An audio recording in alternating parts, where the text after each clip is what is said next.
Tugasnya apa Pak Saudara sebagai Kabit Bina Marga? Mulai dari merencanakan jalan jembatan, terus pembangunan, baik pembangunan. Lanjutan sidang kasus proyek Kampung Utara, agenda mendengarkan saksi dan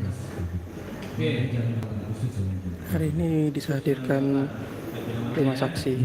Sama dengan Pak lihat Pak Nanda tadi, pasti kan banyak proyek dinas BPN bisa Bina Marga ya. Nah, bagaimana mekanisme alur dari mulai perencanaan sampai dengan penentuan pemenang lelang di Bina Marga seperti apa? Apapun ada perintah dari Kadis mana yang harus direncanakan. Setelah itu kita rencanakan, kita buatkan dokumen. Setelah selesai kita laporkan ke kepala dinas mana yang sudah kita rencanakan. 2008 jadi renja perencanaan segala macam ada semua. Saya nggak ada daftar satu ini loh, yang ini yang punya. Plottingan, sudah ada plottingan namanya. Ya. Jadi, itu saudara dapat daftar pekerjaan berikut plottingan nama itu sebelum lelang, proses lelang gitu ya?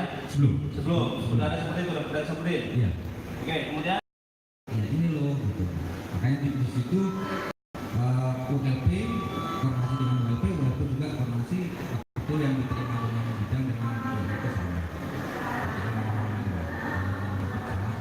Artinya